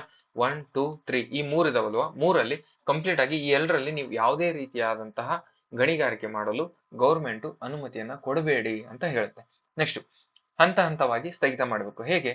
5 ವರ್ಷಗಳಲ್ಲಿ ಪರಿಸರ ಸೂಕ್ಷ್ಮ ವಲಯ ಓಕೆನಾ ಎಕೋ ಸೆನ್ಸಿಟಿವ್ ಝೋನ್ 1ರಿಂದ ಗಣಿಗಾರಿಕೆಯನ್ನು ಸಂಪೂರ್ಣವಾಗಿ ತೆಗೆದುಹಾಕಬೇಕು. ಈಗ ಆಲ್ರೆಡಿ ಎಕೋ ಸೆನ್ಸಿಟಿವ್ ಝೋನ್ 1 ಅಂತ ನಾವೇನಾದ್ರೂ ಈ ಫೈಂಡ್ ಔಟ್ ಮಾಡಿಬಿಟ್ಟಿದ್ದಾರೆ. ಓಕೆನಾ. ಒಂದ್ ನಿಮಿಷ ತೋರಿಸ್ತೀನಿ ನಿಮ್ಗೆ. ಈಗ ಎಕೋ ಸೆನ್ಸಿಟಿವ್ ಝೋನ್ ಇದು 1, ಓಕೆನಾ, ಇದು 2. ಓಕೆನಾ. ಈಗ ಎಕೋ ಸೆನ್ಸಿಟಿವ್ ಝೋನ್ 1ರಲ್ಲಿ ಈಗ ಏನಾದ್ರೂ ಫ್ಯಾಕ್ಟರಿ ಆಲ್ರೆಡಿ ಕಟ್ಬಿಟ್ಟಿದ್ದಾರೆ, ಅಲ್ಲೇ ಆಲ್ರೆಡಿ ಗಣಿಗಾರಿಕೆ ಮಾಡ್ತಿದ್ದಾರೆ ಅಂತ ಅಂದಾಗ ಈಗ ಸಡನ್ಲಿ ಬಂದ್ಬಿಡ್ರಿ ನೀವು ಹೊರಗೆ ಅಂತಂದು ಕರಿಬೇಡಿ. ಅವ್ರಿಗೆ 5 ವರ್ಷದೊಳಗೆ ಕ್ರಮೇಣವಾಗಿ ಎಲ್ಲದನ್ನು ಕೂಡ ಅಲ್ಲಿ ಸಂಪೂರ್ಣವಾಗಿ ತೆಗೆದುಹಾಕಿ. ಓಕೆನಾ. 5 ವರ್ಷದವರೆಗೂ ಟೈಮ್ ಕೊಡ್ತಾರೆ. ಓಕೆ. ನೆಕ್ಸ್ಟ್ ಮುಂದಿನ 8 ವರ್ಷಗಳಲ್ಲಿ ಎಕೋ ಸೆನ್ಸಿಟಿವ್ 1 and 2 ಎರಡು ರಾಸಾಯನಿಕ ಕೀಟನಾಶಕಗಳನ್ನು ನಿಷೇಧಿಸಬೇಕು. ಅಂದ್ರೆ 1 ಮತ್ತು 2 ಇಲ್ಲಿ ಯಾವುದೇ ರೀತಿಯಾದಂತಹ ನೀವು ಅಲ್ಲಿ ರೈತರಿದ್ರು ಕೂಡ ಯಾವುದೇ ಬೆಳೆ ಬೆಳೆಯಂಗಿಲ್ಲ. ಓಕೆನಾ. ಯಾವುದೇ ಕೀಟನಾಶಕಗಳನ್ನ ಬಳಸೋಂಗಿಲ್ಲ. ಓಕೆನಾ. ಆಮೇಲೆ ಗಣಿಗಾರಿಕೆ ಅಂತೂ ಮೊದಲೇ ಮಾಡಂಗಿಲ್ಲ. ಓಕೆನಾ. ಈ ರೀತಿ eco sensitive zone 1 and 2 complete ಆಗಿ ನೀವು ಯಾವುದೇ ರೀತಿಯಾಗಿ ಟಚ್ ಮಾಡಬೇಡಿ ಅಂತ ಹೇಳ್ತಾರೆ. ಓಕೆನಾ. ಒಂದ್ ನಿಮಿಷ ಸ್ವಲ್ಪ ಜಾಗ ಇದ್ರೆ ಈಗ ಹಿಂಗೈತಿ ಪಶ್ಚಿಮ ಘಟ್ಟ ಹಿಂಗೈತಿ ಅಂತ ತಿಳ್ಕೊಡ್ರಿ. ಓಕೆನಾ. ಪಶ್ಚಿಮ ಘಟ್ಟ ಹಿಂಗೈತಿ. ಇವಾಗ ಇದರಲ್ಲಿ ಎಕೋ ಸೆನ್ಸಿಟಿವ್ ಝೋನ್ ಅಂತ ಅಂದ್ರೆ ಈಗ ಅದನ್ನ 3 ರೀತಿಯಾಗಿ ಮಾಡ್ತಾರೆ. ಇದು ಫಸ್ಟ್ ಈಗ ನೆಲ ಇದು. ಓಕೆನಾ. ಇಲ್ಲಿಂದ ಬೆಟ್ಟ ಸ್ಟಾರ್ಟ್ ಅಂತಂದ್ರೆ ಇದು 1, ಇದು 2. ಓಕೆನಾ. ಇದು 1ನೇ ಝೋನು, ಇದು 2ನೇ ಝೋನು, ಇದು 3ನೇ ಝೋನು. ಓಕೆನಾ. ಈಗ ಇವು ಎರಡನ್ನೂ ಕೂಡ ನೀವು ಯಾವುದೇ ಕಾರಣಕ್ಕೂ ಟಚ್ ಮಾಡಂಗಿಲ್ಲ ಅಂತ ಆರ್ಡರ್ ಆಗುತ್ತೆ, ರಿಪೋರ್ಟ್ ಕೊಡ್ತಾರೆ. ಓಕೆನಾ. ಇಲ್ಲಿ ಎಕೋ ಸೆನ್ಸಿಟಿವ್ ಝೋನ್ 1ರಲ್ಲಿ ಏನಾದ್ರೂ ಆಲ್ರೆಡಿ ಇವಾಗ ವರ್ಕ್ ಸ್ಟಾರ್ಟ್ ಮಾಡಿದ್ರೆ, ಗಣಿಗಾರಿಕೆ ಸ್ಟಾರ್ಟ್ ಇದ್ರೆ ಅದನ್ನ 5 ವರ್ಷದೊಳಗೆ ಕಂಪ್ಲೀಟ್ ಆಗಿ ತೆಗೆದುಹಾಕಿ. ಆಮೇಲೆ 2ರಲ್ಲಿ ಏನಾದ್ರೂ ಇದ್ರೆ ಇದು 8 ವರ್ಷದೊಳಗೆ ಇದನ್ನು ಕೂಡ ಕಂಪ್ಲೀಟ್ ಆಗಿ ತೆಗೆದುಹಾಕಿ. ಇವೆರಡನ್ನೂ ಕೂಡ ಇಲ್ಲಿ ಯಾವುದೇ ರೀತಿಯ ಕ್ರಿಮಿನಾಶಕ ಬಳಸೋಂಗಿಲ್ಲ, ಯಾವುದೇ ರೀತಿಯ ಗಣಿಗಾರಿಕೆ ಇರೋಂಗಿಲ್ಲ ಅಂತಂದು ಶಿಫಾರಸು ಮಾಡ್ತಾರೆ. ಓಕೆ. ನೆಕ್ಸ್ಟ್ ಮುಂದಿನ 3 ವರ್ಷಗಳಲ್ಲಿ ಈ ಪ್ರದೇಶದಲ್ಲಿ ಪ್ಲಾಸ್ಟಿಕ್ ಚೀಲಗಳ ಬಳಕೆಯನ್ನು ಸಂಪೂರ್ಣವಾಗಿ ನಿಲ್ಲಿಸಬೇಕು. 1 and 2 ರಲ್ಲಿ ಯಾವುದೇ ರೀತಿಯಾದಂತಹ ಪ್ಲಾಸ್ಟಿಕ್ ಚೀಲಗಳನ್ನ ಬಳಸೋದನ್ನ ಕಂಪ್ಲೀಟ್ ಆಗಿ ನಿಲ್ಲಿಸಬೇಕು. ಕೈಗಾರಿಕೆಗಳ ಮೇಲೆ ನಿರ್ಬಂಧವನ್ನು ಹೇರಬೇಕು. ಎಕೋ ಸೆನ್ಸಿಟಿವ್ ಝೋನ್ 1 and 2 ಕೆಂಪು ಮತ್ತು ಕಿತ್ತಳೆ ವರ್ಗಕ್ಕೆ ಸೇರಿದ ಹೆಚ್ಚು ಮಾಲಿನ್ಯಕಾರಕ ಕಲ್ಲಿದ್ದಲು ಆಧಾರಿತ ವಿದ್ಯುತ್ ಸ್ಥಾವರಗಳಂತಹ ಹೊಸ ಕೈಗಾರಿಕೆಗಳನ್ನು ನಿಷೇಧಿಸಬೇಕು. ಓಕೆನಾ. ಹೊಸ ಕೈಗಾರಿಕೆಗಳಿಗೆ ಅಲ್ಲಿ ಅಲೋ ಮಾಡಬೇಡಿ. ನೆಕ್ಸ್ಟ್ ಸಾಮಾಜಿಕ ತಪಾಸಣೆ, ಸೋಷಿಯಲ್ ಆಡಿಟ್ ಇರುವ ಕೆಂಪು ಮತ್ತು ಕಿತ್ತಳೆ ವರ್ಗದ ಕೈಗಾರಿಕೆಗಳಿಗೆ 2016ರ ವೇಳೆಗೆ ಶೂನ್ಯ ಹೊರಸೂಸುವಿಕೆ ಅಂದ್ರೆ 0 ಎಮಿಷನ್ ಕೈಗಾರಿಕೆಗಳಾಗಿ ಬದಲಾಗಬೇಕು. ಈಗ ಆಲ್ರೆಡಿ ಕೆಂಪು ಮತ್ತು ಹಿತ್ತಾಳೆ ವರ್ಗದಲ್ಲಿರುವಂತಹ ಫ್ಯಾಕ್ಟ್ರಿಗಳೇನಿದಾವೆ ಅವು 2016ಕ್ಕೆ ಬರೋಕೆ. ಓಕೆನಾ. 2016ರಲ್ಲಿ ಬರೋಷ್ಟರಲ್ಲಿ ಅಂದ್ರೆ 5 ವರ್ಷ ಬರೋಷ್ಟರಲ್ಲಿ ಅವರು 0 ಎಮಿಷನ್ ಮಾಡ್ಕೋಬೇಕು, ಕೈಗಾರಿಕೆಗಳಿಗೆ ಬದಲಾಗ್ಬೇಕು. ಅವರು ಈಗ ಏನಾದ್ರು ಇಷ್ಟು ಎಮಿಷನ್ ಜಾಸ್ತಿ ಮಾಡ್ತಿದಾರೆ ಅಂದ್ರೆ ಅದನ್ನ 5 ವರ್ಷ ಗ್ಯಾಪ್ ಕೊಡ್ತೀವಿ ನಿಮ್ಗೆ, ಮಿಷನ್ ಆದ್ರೂ ಅಪ್ಡೇಟ್ ಮಾಡ್ಕೊಳ್ಳಿ ಅಥವಾ ಅದನ್ನ ಏನಾದ್ರೂ ಮಾಡ್ಕೊಳ್ಳಿ, ನೀವು 0 ಎಮಿಷನ್ ಆಗ್ಬೇಕು ನಮ್ಗೆ, ಆ ರೀತಿ ಮಾಡಿ ಅಂತ ಹೇಳ್ತಾರೆ. ಮೇಲ್ವಿಚಾರಣೆ ಮಾಡಲು ಸಾಮಾಜಿಕ ವ್ಯವಸ್ಥೆಗೆ ರೂಪಿಸಬೇಕಂತ ಹೇಳ್ತಾರೆ. ನೆಕ್ಸ್ಟ್ ವಲಯ ವಿಭಜನೆ, ಪಶ್ಚಿಮ ಘಟ್ಟಗಳ ಗಡಿಗಳಲ್ಲಿ 142 ತಾಲೂಕುಗಳನ್ನು ಪರಿಸರ ಸೂಕ್ಷ್ಮ ವಲಯ 1, 2, 3 ಎಂದು 3 ವಿಭಾಗಗಳಾಗಿ ವಿಂಗಡಿಸಲಾಗಿದೆ. ಬೆಳೆಗಳು ಅಂದ್ರೆ ಇಡೀ ಪ್ರದೇಶದಲ್ಲಿ ತಳಿ ಪರಿವರ್ತಿತ ಬೆಳೆಗಳ ಬಳಕೆಯನ್ನು ಸಂಪೂರ್ಣವಾಗಿ ನಿಷೇಧಿಸಲು ವರದಿಯನ್ನು ಸೂಚಿಸಿದೆ. ಅಂದ್ರೆ ಅಲ್ಲಿ ಯಾವುದೇ ತಳಿಗಳನ್ನ ಪರಿವರ್ತನೆ ಆಗುವ ತಳಿಗಳನ್ನ ಬೆಳೆಯಂಗಿಲ್ಲ. ಅಲ್ಲಿ ಯಾವ್ದಿದಾವೆ ಅವನ್ನ ಕಂಪ್ಲೀಟ್ ಆಗಿ ಬೆಳೆಯೋಕೆ ಅದ್ರ ಪಾಡಿಗೆ ಅವನ್ನ ಬಿಟ್ಬಿಡಿ ಅಂತ ಹೇಳ್ತಿದ್ದಾರೆ. ನೆಕ್ಸ್ಟ್ ಅಭಿವೃದ್ಧಿ ಯೋಜನೆಗಳಿಗೆ ನಿರ್ಬಂಧ, ಸೂಕ್ಷ್ಮ ಪ್ರದೇಶ 1 and 2 ಪ್ರದೇಶಗಳಲ್ಲಿ ಅಣೆಕಟ್ಟುಗಳು, ರೈಲ್ವೆ ಯೋಜನೆಗಳು, ಪ್ರಮುಖ ರಸ್ತೆ ಯೋಜನೆಗಳು, ಗಿರಿಧಾಮಗಳು ಅಥವಾ ವಿಶೇಷ ಆರ್ಥಿಕ ವಲಯಗಳ ನಿರ್ಮಾಣಗಳನ್ನು ಮಾಡಬಾರದು. ಓಕೆನಾ. ಎಕೋ ಸೆನ್ಸಿಟಿವ್ ಝೋನ್ 1 and 2 ದಲ್ಲಿ ಯಾವುದೇ ಡ್ಯಾಮ್ ಕಟ್ಟಂಗಿಲ್ಲ, ರೈಲ್ವೆ ಯೋಜನೆ ಮಾಡಂಗಿಲ್ಲ, ಆಮೇಲೆ ಯಾವುದೇ ರಸ್ತೆ ಮಾಡಂಗಿಲ್ಲ, ಗಿರಿಧಾಮಗಳು ಇದು ವಿಶೇಷ ಆರ್ಥಿಕ ವಲಯಗಳನ್ನಾಗಿ ಮಾಡಬೇಕು ಅಂತ ಹೇಳ್ತಾರೆ. ಓಕೆನಾ. ಅಲ್ಲಿ ಯಾವುದೇ ರೀತಿಯಾದಂತಹ ಇಂಥ ಕೆಲಸಗಳನ್ನ ಮಾಡಬೇಡಿ. ಓಕೆನಾ. ವಿಶೇಷ ಆರ್ಥಿಕ ವಲಯ ಅಂತನೂ ಕೂಡ ನೀವು ಅಲ್ಲಿ ಮಾಡಬಾರ್ದು ಅಂತ ಹೇಳ್ತಿದ್ದಾರೆ. ಓಕೆ. ವಿಶೇಷ ಆರ್ಥಿಕ ವಲಯ ಅಂತಂದ್ರೆ ಅಲ್ಲಿ ಎಕನಾಮಿಕ್ ಗ್ರೋತ್ ಮಾಡ್ಬೇಕಂತಂದ್ರೆ ಮಿಷನ್ ಬೇಕು, ಫ್ಯಾಕ್ಟ್ರಿ ಬೇಕು, ಇಂಥವ್ ಮಾಡಿದ್ರೆ ಎಕನಾಮಿಕ್ ಗ್ರೋತ್ ಆಗುತ್ತೆ, ಅಂತವನ್ನೇ ಮಾಡಬೇಡಿ ಅಂತ ಹೇಳ್ತಾರೆ. ನೆಕ್ಸ್ಟ್, ಭೂ ಪರಿವರ್ತನೆಗೆ ತಡೆ. ಎಕೋ ಸೆನ್ಸಿಟಿವ್ ಝೋನ್ 1 and 2 ರಲ್ಲಿ ಅರಣ್ಯ ಭೂಮಿಯನ್ನು ಅರಣ್ಯೇತರ ಬಳಕೆಗೆ ಬದಲಾಯಿಸಬಾರದು ಮತ್ತು ಸಾರ್ವಜನಿಕ ಮೇಲೆ ಮಾಲೀಕತ್ವದ ಭೂಮಿಯನ್ನು ಖಾಸಗಿಯವರಿಗೆ ಹಸ್ತಾಂತರಿಸಬಾರದು. ನೆಕ್ಸ್ಟ್, ಪಶ್ಚಿಮ ಘಟ್ಟಗಳ ಪರಿಸರ ಪ್ರಾಧಿಕಾರ. ಇದು 1986ರ ಪರಿಸರ ಸಂರಕ್ಷಣೆ ಕಾಯ್ದೆಯಡಿಯಲ್ಲಿ ಶಾಸನಬದ್ಧ ಸಂಸ್ಥೆ ಆಗಬೇಕು. ಓಕೆನಾ. ಇದು ಒಂದು ಶಾಸನಬದ್ಧ ಸಂಸ್ಥೆ ಮಾಡಿ, ಪಶ್ಚಿಮ ಘಟ್ಟಗಳ ಪರಿಸರ ಪ್ರಾಧಿಕಾರವನ್ನ ಶಾಸನಬದ್ಧ ಸಂಸ್ಥೆ ಮಾಡಿ ಅಂತ ಹೇಳ್ತಾರೆ. ನೆಕ್ಸ್ಟ್, ಕೇಂದ್ರೀಕೃತ ಆಡಳಿತ. ಪ್ರಸ್ತುತ ಮೇಲಿಂದ ಕೆಳಗಿನವರೆಗೆ ಇರುವ ಪರಿಸರ ಆಡಳಿತವನ್ನು ಬದಲಿಸಿ ಗ್ರಾಮ ಪಂಚಾಯತ್ ಅಂದ್ರೆ ವಿಕೇಂದ್ರೀಕೃತ ಪವರ್ ಅನ್ನ ಡಿವೈಡ್ ಮಾಡಿ. ಈಗ ಸೆಂಟ್ರಲ್ ಇಂದ ನೀವೇ ಆರ್ಡರ್ ಮಾಡಬೇಡಿ, ಇದನ್ನ ಮೇಂಟೈನ್ ಮಾಡಬೇಡಿ, ಇಲ್ಲಿರುವಂತಹ ಗ್ರಾಮಗಳಿಗೆ ಅದರ ಪವರ್ ಕೊಡ್ರಿ. ಓಕೆನಾ. ಗ್ರಾಮ ಪಂಚಾಯತಿ ಅವರಿಗೆ ಪವರ್ ಕೊಡ್ರಿ. ಇದನ್ನ ಅವರು ಅಲ್ಲೇನು ಇಶ್ಯೂ ಆಗ್ತಿದೆ ಅದನ್ನ ನಿಮಗೆ ರಿಪೋರ್ಟ್ ಮಾಡ್ತಾರೆ, ಅವರು ಸರಿಯಾಗಿ ನಿರ್ಧಾರ ತಗೊಳ್ತಾರೆ. ಹಾಗಾಗಿ ವಿಕೇಂದ್ರೀಕೃತ ಆಡಳಿತವನ್ನ ಮಾಡಿ. ಬಾಟಮ್ ಟು ಟಾಪ್ ಅಂದ್ರೆ ಕೆಳಗಿನಿಂದ ಮೇಲೆ, ನಿಮ್ಮ ಕೆಳಗಿನಿಂದ ಮೇಲೆ ಅಂತ ಒಂದು ಆಡಳಿತ ವ್ಯವಸ್ಥೆಯನ್ನು ಜಾರಿಗೆ ತಗೊಂಡ್ಬನ್ನಿ ಅಂತ ಹೇಳ್ತಾರೆ. ನೆಕ್ಸ್ಟ್, ಪ್ರವಾಸೋದ್ಯಮ. ಈ ಪ್ರದೇಶದಲ್ಲಿ ಪ್ರವಾಸೋದ್ಯಮವನ್ನು ನಿಯಂತ್ರಿಸಲು ಅಗತ್ಯ ಕ್ರಮಗಳನ್ನು ತೆಗೆದುಕೊಳ್ಳಬೇಕು ಎಂದು ವರದಿಯನ್ನ ನೀಡ್ತಾರೆ. ಪ್ರವಾಸೋದ್ಯಮವನ್ನ ಬಿಟ್ಬಿಡಿ ಅಂತಲ್ಲ, ಯಾವ ರೀತಿ ಮಾಡ್ಬೇಕು ಏನು ಅಂತ ಅದು ಕೂಡ ಒಂದು ವಿಶೇಷವಾಗಿ ಅಲ್ಲಿ ಯಾವುದೇ ಡ್ಯಾಮೇಜ್ ಆಗ್ಲಿಲ್ದಂಗೆ, ಅದೇನು ಪ್ಲಾಸ್ಟಿಕ್ ಚೀಲ ಒಯ್ಯೋದು ಆ ತರ ಏನು ಮಾಡ್ಲಿಲ್ದಂಗೆ ಅದನ್ನ ಕರೆಕ್ಟ್ ಆಗಿ ನಿಗಾ ವಹಿಸ್ಕೊಂಡು ಅದನ್ನ ಆ ರೀತಿಯಾಗಿ ಮಾಡಿ. ಇವಾಗ ಹೆಂಗೆ ಏನಾದ್ರು ಬೀಸಾಕೋದು, ಹಾಳು ಮಾಡೋದು, ಈ ತರ ಎಲ್ಲ ಮಾಡ್ಬೇಡಿ ಅಂತ. ಓಕೆನಾ. ನೆಕ್ಸ್ಟ್, ಈಗ ಯಾವ್ದಪ್ಪ, ಚಿಕ್ಕಮಂಗ್ಳೂರಲ್ಲಿ ಮುಳ್ಳಯ್ಯನಗಿರಿಗೆ ಹೋದಂದ್ರೆ ಅಲ್ಲಿ ಸ್ಟಾರ್ಟಿಂಗ್ ಅಲ್ಲಿ ನೀವು ವಾಟರ್ ಬಾಟ್ಲು, ಓಕೆನಾ, ಪ್ಲಾಸ್ಟಿಕ್ ಏನಾದ್ರು ಒಯ್ದಂದ್ರೆ ಚೆಕಿಂಗ್ ಅಲ್ಲಿನೇ ಅಲ್ಲೆಲ್ಲ ಬೀಸಾಕ್ತಾರೆ. ಕಾರ್ ಎಲ್ಲ ಚೆಕ್ ಮಾಡಿನೇ ನಿಮಗೆ ಬಿಡೋದು, ಆ ರೀತಿ ಮಾಡಿ ಅಂತ. ಓಕೆನಾ. ನೆಕ್ಸ್ಟ್, ಗಾಡ್ಗಿಲ್ ಸಮಿತಿ ವರದಿಯ ವಿರುದ್ಧ ಟೀಕೆಗಳು. ಈಗ ವರದಿಯನ್ನು ಹೇಳಿದೆ ನಾನು, ಇಷ್ಟೊಂದು ವರದಿ ಕೊಟ್ಟವರು, ಆದ್ರೆ ಇದನ್ನ ಟೀಕೆ ಮಾಡಿದ ಹೇಗೆ, ಏನೇನ್ ಟೀಕೆ ಮಾಡಿದ್ರು. ಮಾಧವ್ ಗಾಡ್ಗಿಲ್ ವರದಿಯು ಹೆಚ್ಚು ಪರಿಸರ ಪರವಾಗಿತ್ತು. ಅಂದ್ರೆ ಇವ್ರು ಕಂಪ್ಲೀಟ್ ಆಗಿ ಇವರು ಪರಿಸರ ತಜ್ಞರಾಗಿದ್ದಾರೆ ಅಂದ್ರೆ ಅವರು 101% ಪರಿಸರದ ಪರವಾಗಿನೇ ಇರ್ತಾರೆ. ಓಕೆನಾ. ಅವ್ರಿಗೆ ಅಭಿವೃದ್ಧಿ ಅದು ಮುಖ್ಯ ಇರಲ್ಲ, ಯಾಕಂದ್ರೆ ಕಂಪ್ಲೀಟ್ ಆಗಿ ಪರಿಸರ ಫ್ಯೂಚರಿಸ್ಟಿಕ್ ಆಗಿ ನೋಡಿ ಪರಿಸರವನ್ನು ಸಂರಕ್ಷಣೆ ಮಾಡ್ಬೇಕು, ಮುಂದಿನ ಪೀಳಿಗೆಗೆ ನಾವು ಪರಿಸರವನ್ನ ಉಳಿಸ್ಬೇಕು ಅನ್ನೋದು ಮಾತ್ರ ಮೈಂಡ್ ಸೆಟ್ ಅಲ್ಲಿ ಇರುತ್ತೆ ಅವರೊಬ್ಬ ಪರಿಸರವಾದಿ ಆಗಿರೋದ್ರಿಂದ. ಓಕೆನಾ. ಹಾಗಾಗಿ ಇವ್ರದ್ದು ಕಂಪ್ಲೀಟ್ ಆಗಿ ಪರಿಸರ ಪರವಾಗಿತ್ತು ಇವ್ರ ರಿಪೋರ್ಟು. ಆಮೇಲೆ ಅಭಿವೃದ್ಧಿಯ ವಿರೋಧವಾಗಿತ್ತು, ಯಾಕಂದ್ರೆ ನೀವು ಏನು ಮಾಡ್ಬೇಡಿ ಅಲ್ಲಿ, ಆ ಕಂಪ್ಲೀಟ್ ಪ್ಲೇಸ್ ನ ಕಂಪ್ಲೀಟ್ ಹಾಗೆ ಬಿಟ್ಬಿಡಿ, ಅದ್ರ ಪಾಡಿಗೆ ಅದ್ ಬಿಟ್ಬಿಡಿ ಅಂತ ಹೇಳ್ತಿದ್ದಾರೆ.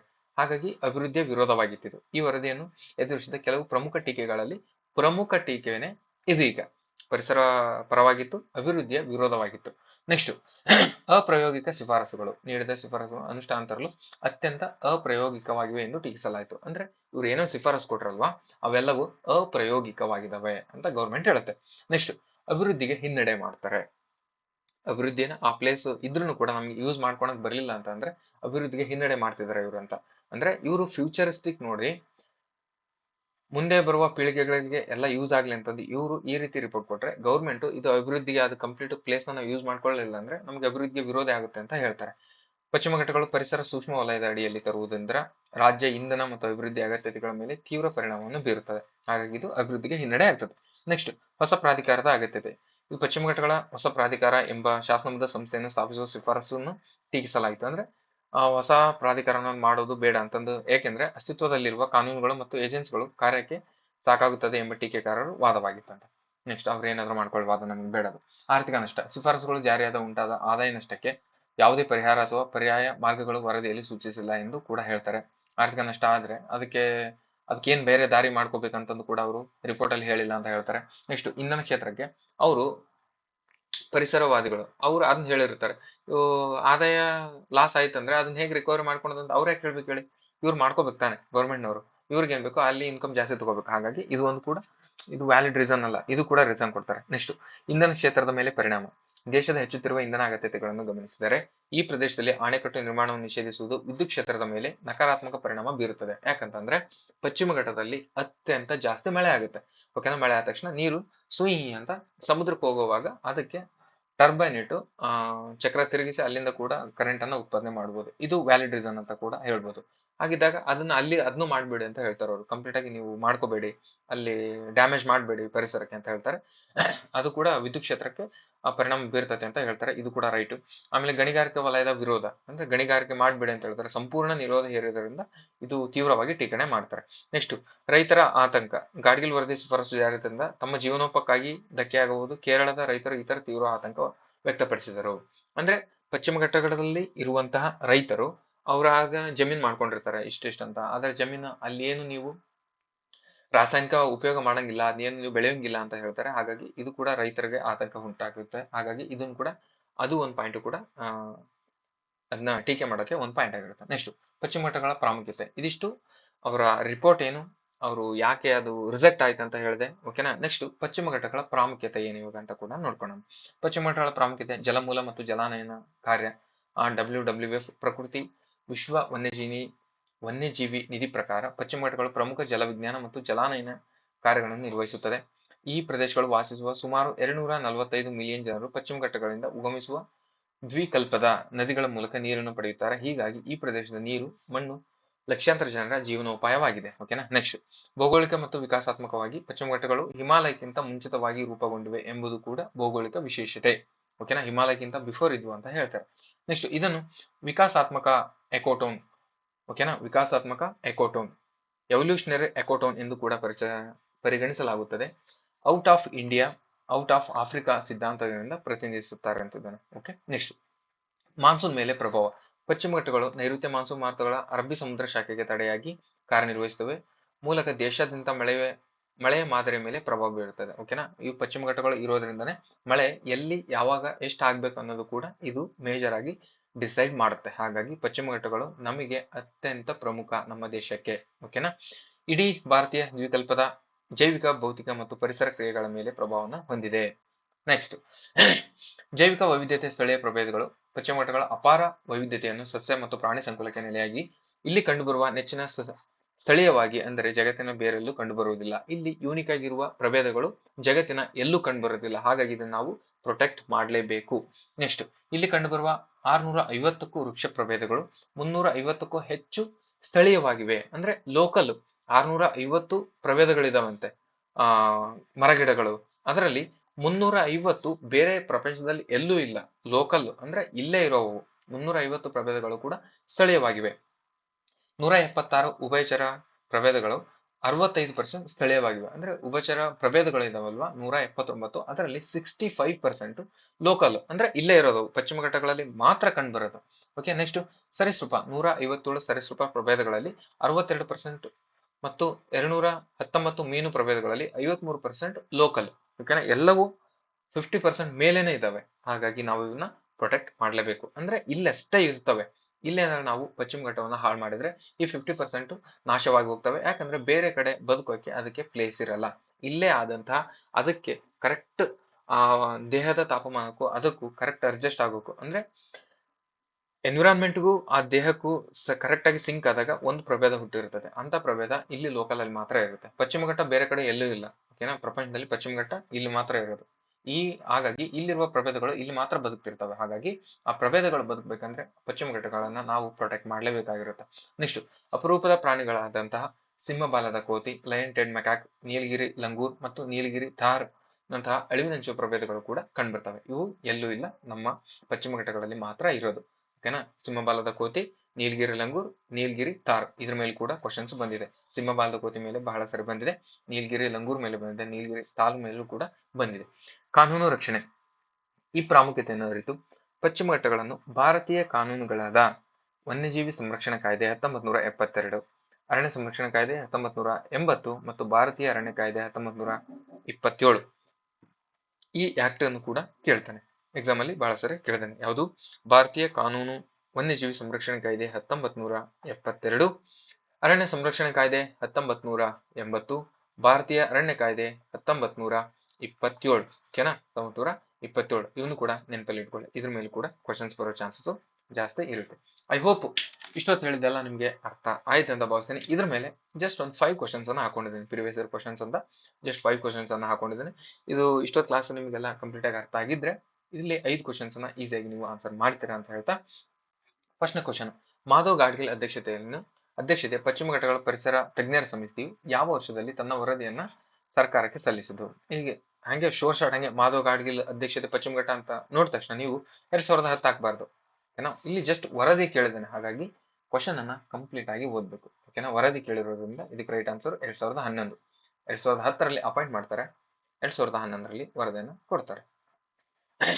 ಈ ವಿವರ 2011 ವರದಿ ಕೊಡ್ತಾರೆ. ಈ ವಿವರಣೆಯು 2010ರಲ್ಲಿ ರಚನೆಯಾಗಿದ್ದು ಆಗಸ್ಟ್ 2011ರಲ್ಲಿ ವರದಿಯನ್ನು ಸಲ್ಲಿಸಲಾಯಿತು. ಆಗಸ್ಟ್, ಓಕೆನಾ? ಆಗಸ್ಟ್ ಆಗಸ್ಟ್ ಆಗಸ್ಟ್ ಕೂಡ ನೆನ್ಪಿಟ್ಕೊಳ್ಳಿ. ನೆಕ್ಸ್ಟ್, ಗಾಡ್ಗಿಲ್ ವರದಿ ಪಶ್ಚಿಮ ಘಟ್ಟಗಳ ಸಂರಕ್ಷಣೆಗಾಗಿ ಈ ಕೆಳಗಿನ ಯಾವ ಆಡಳಿತಾತ್ಮಕ ವಿಧಾನವನ್ನು ಪರಿಚಯ ಮಾಡಿತು? ಇಂಥ ಕ್ವಶನ್ಸ್ ಅನ್ನ ಆನ್ಸರ್ ಮಾಡೋದು ಸ್ವಲ್ಪ ಟ್ರಿಕ್ಕಿ, ಓಕೆನಾ? ಬಟ್ ನಾನು ಇದನ್ನ ಆನ್ಸರ್ ಕ್ಲಾಸ್ ಮಾಡುವಾಗ ಹೇಳಿದೆ ನಿಮಗೆ. ಗಾಡ್ಗಿಲ್ ವರದಿಯ ಪಶ್ಚಿಮ ಘಟ್ಟಗಳ ಸಂರಕ್ಷಣೆಗಾಗಿ ಈ ಕೆಳಗಿನ ಯಾವ ಆಡಳಿತಾತ್ಮಕ ವಿಧಾನವನ್ನು ಶಿಫಾರಸು ಮಾಡ್ತಾರೆ? ಓಕೆನಾ? ಮೇಲಿನಿಂದ ಕೆಳಕ್ಕೆ ಅಧಿಕಾರ ನಿಯಂತ್ರಣ, ಕೆಳಗಿನಿಂದ ಮೇಲಕ್ಕೆ. ಅವಾಗಲೇ ಹೇಳಿದೆ ನಾನು, ಬಾಟಮ್ ಟು ಅಪ್ರೋಚ್ ಅಂದ್ರೆ ಗ್ರಾಮ ಪಂಚಾಯತಿ ಆ ಲೆವೆಲ್ ಅಲ್ಲಿ ನೀವು ಬಾಟಮ್ ಟು ಅಪ್ರೋಚ್, ಕೆಳಗಿನಿಂದ ನೀವು ಅಪ್ರೋಚ್ ಮಾಡಬೇಕು ಅಂತ ಹೇಳ್ತಾರೆ. Option E right, option C right ಅದಕ್ಕೆ, ಓಕೆನಾ? Option C. ಸ್ಥಳೀಯ ಗ್ರಾಮ ಸಭೆಗಳಿಗೆ ನಿರ್ಧಾರ ತೆಗೆದುಕೊಳ್ಳುವ ಅಧಿಕಾರ ನೀಡಬೇಕೆಂದು ಗಾಡ್ಗಿಲ್ ಅವರು ಪ್ರತಿಪಾದನೆ ಮಾಡ್ತಾರೆ. Next question number 3. ಗಾಡ್ಗಿಲ್ ವರದಿಯ ಶಿಫಾರಸುಗಳನ್ನು ವಿಮರ್ಶಿಸಲು ಮತ್ತು ಅಭಿವೃದ್ಧಿ ದೃಷ್ಟಿಕೋನದಿಂದ ಮರುಪರಿಶೀಲಿಸಲು ಸರ್ಕಾರ ರಚಿಸಿದ ಮತ್ತೊಂದು ಸಮಿತಿ ಯಾವುದು? ಅಂದ್ರೆ ಗಾಡ್ಗಿಲ್ ವರದಿ ಆದ ನಂತರ ಪಶ್ಚಿಮ ಘಟ್ಟ ರಿಲೇಟೆಡ್ ಇನ್ನೊಂದು ಬಂದಿರುವ ಸಮಿತಿ ಯಾವುದು? ನಿಮಗೆಲ್ಲರಿಗೂ ಗೊತ್ತಿರೋದು ಕಸ್ತೂರಿ ರಂಗನ್ ಸಮಿತಿ. ಇದು 2012ರಲ್ಲಿ ಬಂದು 2013ರಲ್ಲಿ ರಿಪೋರ್ಟ್ ಅನ್ನು ಕೊಡ್ತಾರೆ. Okay, next question number 4. Madhav Gadgil ಅವರು ಈ ಕೆಳಗಿನ ಯಾವ ಪ್ರಮುಖ ಕಾಯ್ದೆಯ ಕರಡು ಸಿದ್ಧಪಡಿಸುವಲ್ಲಿ ಪ್ರಮುಖ ಪಾತ್ರವನ್ನ ವಹಿಸಿದರು? ಓಕೆನಾ? ಇಂಥ ಕ್ವಶನ್ಸ್ ಬಂದಾಗ ಸ್ವಲ್ಪ ಯೋಚನೆ ಮಾಡ್ಬೇಕಾಗತ್ತೆ, ಓಕೆನಾ? ಮಾಧವ್ ಗಾಡ್ಗಿಲ್ ಅವರ ಈ ಕೆಳಗಿನ ಯಾವ ಪ್ರಮುಖ ಕಾಯ್ದೆಯ ಕರಡು ಸಿದ್ಧಪಡಿಸುವಲ್ಲಿ ಪಾತ್ರ ವಹಿಸಿದ್ದರು? ವನ್ಯಜೀವಿ ಸಂರಕ್ಷಣಾ ಕಾಯ್ದೆ 1972, ಪರಿಸರ ಸಂರಕ್ಷಣಾ ಕಾಯ್ದೆ 1987, ಜೈವಿಕ ವೈವಿಧ್ಯತೆ ಕಾಯ್ದೆ 2002, ಜಲ ಮಾಲಿನ್ಯ ತಡೆ ಕಾಯ್ದೆ 1974. ರೈಟ್ ಆನ್ಸರ್ ಜೈವಿಕ ವೈವಿಧ್ಯತೆ ಕಾಯ್ದೆ 2002. ಇದನ್ನ ಮಾಡೋಕೆ ಕರಡು ರಚಿಸುವಲ್ಲಿ ಇವರ ಪ್ರಮುಖ ಪಾತ್ರ ಇರುತ್ತದೆ. ಭಾರತದ ಜೈವಿಕ ಸಂಪತ್ತು ಮತ್ತು ಜ್ಞಾನವನ್ನು ರಕ್ಷಿಸುವ ಕಾಯ್ದೆಯ ರಚನೆಯಲ್ಲಿ ಇವರ ಕೊಡುಗೆ ದೊಡ್ಡದಾಗಿರ್ತದೆ. ಯಾರ್ದು? ಮಾಧವ್ ಗಾಡ್ಗಿಲ್ ಅವರದು. ಓಕೆ, ನೆಕ್ಸ್ಟ್ ಲಾಸ್ಟ್ ಕ್ವಶನ್, ಈ ಕ್ಲಾಸಿನ ಲಾಸ್ಟ್ ಕ್ವಶನ್ ಆಗಿರುತ್ತೆ. 1986ರಲ್ಲಿ ಸ್ಥಾಪನೆಯಾದ ಭಾರತದ ಮೊಟ್ಟ ಮೊದಲ ಜೀವಗಳು ಮೀಸಲು ಪ್ರದೇಶ ಯಾವುದು? ಓಕೆನಾ? ನಿಮ್ಗೆಲ್ರಿಗೂ ಗೊತ್ತು, ನೀಲಗಿರಿ. ನಿಮ್ಗೇನ್ ಗೊತ್ತಿರಲಿಲ್ಲ, ನೀಲಗಿರಿ ಮೊಟ್ಟ ಮೊದಲ ಜೈವಿಕ ಜೀವಗಳು ಮೀಸಲು ಪ್ರದೇಶ ಆಗೋಕೆ ಅತಿ ಹೆಚ್ಚು ಕೆಲಸ ಮಾಡಿದವರು ಮಾಧವ್ ಗಾಡ್ಗಿಲ್ ಅವರು ಅಂತಂದು ಗೊತ್ತಾಗಿರೋದು ನಿಮಗೆ ಇವತ್ತೇ ಅಂತ ಅನ್ಕೊಂಡಿದ್ದೀನಿ. ಓಕೆನಾ? ನಾನು ಇವಾಗ ಹೇಳಿದ್ದು ಲೈನು ನಿಜ ಅಂತ ಅಂದ್ರೆ ನೀವು ಕಮೆಂಟ್ ಅಲ್ಲಿ ತಿಳಿಸಿ. ಹೌದು ಸರ್, ನೀವು ಹೇಳಿದ್ದು ನಿಜ. ನೀಲಗಿರಿ ಜೀವಗಳ ಮೀಸಲು ಪ್ರದೇಶ ಮಾಧವ್ ಗಾಡ್ಗಿಲ್ ಅವರ ತಾಂತ್ರಿಕತೆ ಅಂದ್ರೆ ಅವರ ಪ್ರಮುಖ ಪಾತ್ರ ಜಾಸ್ತಿ ಇದರಲ್ಲಿತ್ತು. ಬಯೋಸ್ಫಿಯರ್ ರಿಸರ್ವ್ ಆಗೋಕೆ ಪ್ರಮುಖ ಪಾತ್ರ ಗಾಡ್ಗಿಲ್ ಅವ್ರದ್ದಿತ್ತು ಅಂತಂದು ನಮಗೆ ಇವತ್ತೇ ಗೊತ್ತಾಗಿದೆ ಅಂತಂದ್ರೆ ಕಮೆಂಟ್ ಅಲ್ಲಿ ನನಗೆ ತಿಳಿಸಿ. ಓಕೆನಾ? ಓಕೆ, ಇಷ್ಟೇ ಇವತ್ತಿನ ಕ್ಲಾಸಲ್ಲಿ. ಐ ಹೋಪ್ ನಾನು ಮಾಧವ್ ಗಾಡ್ಗಿಲ್ ಅವರು ನಿನ್ನೆ ಎಕ್ಸ್ಪೈರ್ ಆಗಿರೋದ್ರಿಂದ ಅವ್ರ ಬಗ್ಗೆ ನೆಕ್ಸ್ಟ್ ಕ್ವಶನ್ಸ್ ಬರೋ ಚಾನ್ಸಸ್ ಜಾಸ್ತಿ ಇರುತ್ತೆ. ಹಾಗಾಗಿ ಇದು ಕ್ಲಾಸ್ ಅನ್ನ ಮಾಡಿದ್ದೀನಿ. ಐ ಹೋಪ್ ನಿಮ್ಗೆಲ್ಲ ಕ್ಲಾಸ್ ಯೂಸ್ ಆಗಿದೆ ಅಂತ ಭಾವಿಸ್ತೀನಿ. ಇನ್ನೂ ಏನಾದರೂ ಇದರಲ್ಲಿ ಇಷ್ಟೇ ಓದಿದ್ರೆ ಸಾಕು ಅಂತ ಕೇಳಿದ್ರೆ ನಾನು ಡೆಫಿನೆಟ್ ಆಗಿ ಇಷ್ಟೇ ಸಾಕು ಅಂತ ಹೇಳಲ್ಲ, ಓಕೆನಾ? ಬಟ್ ಸಾಕು, ಇದ್ರ ಬಿಯಾಂಡ್ ಕ್ವಶನ್ ಬರಲ್ಲ, ಆದ್ರೂ ನಾನು ಹೇಳಲ್ಲ ನಿಮಗೆ.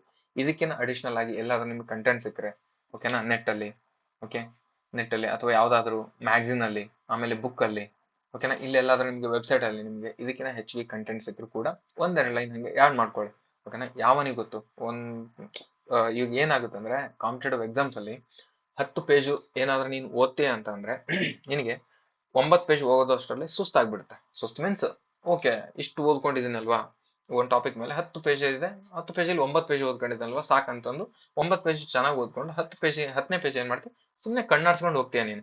ಕಣ್ಣಾಡ್ಸ್ಕೊಂಡು ಹೋದಾಗ ನಿನಗೆ 4 ಹೇಳಿಕೆ ಕೊಡ್ತಾನೆ. 1ನೇ ಹೇಳಿಕೆ, 2ನೇ ಹೇಳಿಕೆ, 3ನೇ ಹೇಳಿಕೆ, 4ನೇ ಹೇಳಿಕೆ. ಈ ಹೇಳಿಕೆ ಇವು 3 ಹೇಳಿಕೆ ನಿನಗೆ 1ರಿಂದ 9ನೇ ಪೇಜ್ ಏನು ಓದಿರ್ತೀಯಲ್ವಾ ಅದರಲ್ಲೇ ಸಿಕ್ಬಿಡುತ್ತೆ. ಆದ್ರೆ ಇದು 10ನೇ ಹೇಳಿಕೆ ಏನಿರುತ್ತಲ್ವಾ, 4ನೇ ಹೇಳಿಕೆ ಲಾಸ್ಟ್ ಇರುತ್ತಲ್ವಾ, ಇದು 10ನೇ ಪೇಜಲ್ಲಿ ಹಾಕ್ಬಿಟ್ಟಿರ್ತಾನೆ. ನಿವನಿಗೆ ಏನ್ ಅನ್ಸುತ್ತೆ, ಬಟ್ ಓದಿರ್ತೀಯ, ಬಟ್ ಕ್ಲಾರಿಟಿ ಇರಲ್ಲ. ಏನೋ ಡಾಟಾ ಕೇಳ್ಬಿಡ್ತಾನೆ, ಓಕೆನಾ? ಡಾಟಾ ಕೇಳ್ಬಿಡ್ತಾನೆ. ಆಮೇಲೆ ಇದರ ಶಿಫಾರಸ್ ಯಾವ್ದು ಅಂತ ಕೊಟ್ರು ಅಂತ ಹೇಳಿದೆ. ಆಮೇಲೆ ಟಾಪ್ ಆಫ್ ದ ಬಾಟಮ್ ಅಂತ ಅವಾಗ್ಲೇ ಒಂದು ಇನ್ ಹೇಳಿದೆ ನೋಡ್ರಿ, ನಾನು ಒಂದು ಟರ್ಮ್ ಹೇಳಿದೆ ನಾನು, ಓಕೆನಾ? ಆ ಟರ್ಮ್ ಅಂತ ಕೇಳ್ಬಿಟ್ರೆ ನಿಮಗೆ ಕನ್ಫ್ಯೂಷನ್ ಆಗ್ತದೆ. ಅಲ್ಲಿ ಕ್ವಶನ್ಸ್ ನಿಮಗೆ ಪಕ್ಕಾ ಗೊತ್ತಿರ್ಬೇಕು ನಿಮಗೆ. ಹಂಗಿದ್ರೆ ಮಾತ್ರ ಒಂದ್ ಯಾವ್ದೋ ಕ್ವಶನ್ ಬಂತಲ್ಲ ಇದರಲ್ಲಿ,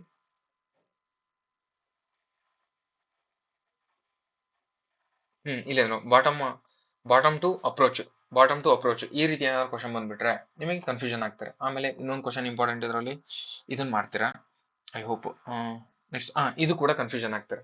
ಇದರಲ್ಲಿ ಪ್ರಮುಖ ಸಿದ್ಧಪಡಿಸುವ ಪಾತ್ರ ಯಾವುದು? ಮ್ಯಾಕ್ಸಿಮಮ್ ನಾವು ಎಲ್ಲೂ ಓದಿರೋದಿಲ್ಲ. ಈಗ ಅವ್ರು ಎಕ್ಸ್ಪೈರ್ ಆಗಿರೋದ್ರಿಂದ ಅವ್ರ ಬಗ್ಗೆ ಡೀಟೇಲ್ ಆಗಿ ಓದ್ತಿದೀವಿ. ಓಕೆನಾ? ಇದು ಮ್ಯಾಕ್ಸಿಮಮ್ ಬುಕ್ಕಲ್ಲೂ ಕೂಡ ಕವರ್ ಆಗಿರಲ್ಲ. ಹಂಗಂತ ಬುಕ್ ಬರ್ದವ್ರು ತಪ್ಪಾ? ನೋ. ಯಾಕಂತಂದ್ರೆ ಅದು ಅಷ್ಟೇ ಇಂಪಾರ್ಟೆಂಟ್ ಇತ್ತು ಇಷ್ಟು ದಿನ. ಬಟ್ ಎಕ್ಸಾಮ್ ಅಲ್ಲಿ ನೆಕ್ಸ್ಟ್ ಇದ್ರ ಬಗ್ಗೆನೇ ಫೋಕಸ್ ಮಾಡಿ ತೆಗೆದಾಗ ಅವ್ನು ಪೇಪರ್ ಅನ್ನ ಡಿಫಿಕಲ್ಟ್ ಮಾಡ್ಬೇಕಂತ ಅಂದಾಗ ನಿನಗೆ ಯಾವ್ದೋ ಒಂದು ಹೇಳಿಕೆಯಲ್ಲಿ ಇದು ಒಂದು ಹಾಕ್ತಾನೆ. ಓಕೆನಾ? ಆಮೇಲೆ ಇದು ಒಂದು ಲೈನ್ ಹಾಕ್ತಾನೆ, ನಿನಗೆ ಡಿಫಿಕಲ್ಟ್ ಇದೆ, ಓ ಇದೊಂದು ಬಾಟಮ್ ಟು ಅಪ್ರೋಚ್. ಓಕೆನಾ? ಇದು ಒಂದು ಲೈನ್ ಹಾಕ್ತಾನೆ. ನೀನ್ ಅವಾಗ ಇವೆರಡರಲ್ಲಿ ಕನ್ಫ್ಯೂಷನ್ ಆಗ್ತೀಯ. ಓಕೆನಾ? ನಿನಗೆ ಕ್ವಶನ್ಸ್ 50-50 ಬಂದ್ಬಿಡುತ್ತೆ. 50-50 ಬಂದಾಗ ಅರ್ಧ ಜನ ಇಲ್ಲಿ ಕೇಕ್ಔಟ್ ಆಗ್ಬಿಡ್ತಾರೆ ಈ ಕ್ವಶನ್ಸ್ ಅಲ್ಲಿ. ಓಕೆನಾ? ಹಾಗಾಗಿ ಒಂದೇನಾದ್ರು ಟಾಪಿಕ್ ಬಂದ್ರೆ ಇಷ್ಟು 360 ಡಿಗ್ರಿಯಲ್ಲಿ ಕಂಪ್ಲೀಟ್ ಆಗಿ ಓದೋಕೆ ಸಾಧ್ಯ ಆಗಿರ್ಬೇಕು. ಓಕೆನಾ? ಕ್ಲಾಸ್ ಹೇಗಿತ್ತಂತ ನೀವು ಕಮೆಂಟ್ ಅಲ್ಲಿ ತಿಳಿಸ್ತೀರಾ ಅಂತ ಭಾವಿಸ್ತಾ, ಇಲ್ಲಿವರೆಗೂ ಕ್ಲಾಸಸ್ ನೋಡಿದ್ರಿಗೆ ಎಲ್ರಿಗೂ ಥ್ಯಾಂಕ್ ಯು ವೆರಿ ಮಚ್. ಹಾಗೆ ನೆಕ್ಸ್ಟ್ ಕ್ಲಾಸಲ್ಲಿ ಮತ್ತೆ ಸಿಗ್ತೀನಿ. Okay, thank you, bye.